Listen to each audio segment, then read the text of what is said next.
અમદાવાદમાં salute India NRI award સમારંભ યોજાયો. વૈશ્વિક ગુજરાતી સંગઠન એવોર્ડ સમારંભનું આયોજન કરવામાં આવ્યું હતું. એવોર્ડ સમારંભ સહિત સમાજ નાયકોનું સ્નેહ મિલન યોજવામાં આવ્યું.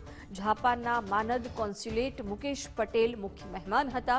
સોલા ભાગવત વિદ્યાપીઠના ભાગવત ઋષિ શાસ્ત્રીજી પણ હાજર રહ્યા. સમારંભમાં લેખક અને સમાજ સેવક એવા રાહુલ શુક્લનું સન્માન કરવામાં આવ્યું. કાર્યક્રમમાં ગ્લોબલ સિદ્ધિ મેળવનાર સમાજના નાયકો ઉપસ્થિત રહ્યા.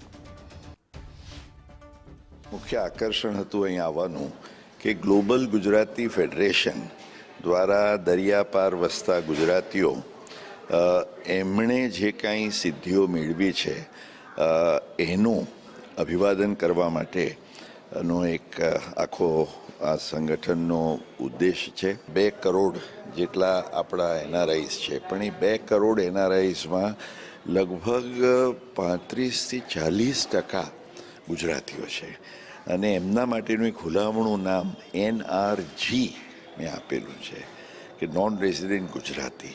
અને જે NRG શબ્દ એને ઇંગ્લિશમાં તમે વિચારો તો એનર્જી આવે, ઉર્જા. એટલે એક ગુજરાતી જ્યાં જ્યાં વસો છે ત્યાં એણે એક અનેરી ઉર્જા ઉત્પન્ન કરી છે અને જેનું આપણને સૌને ગૌરવ છે.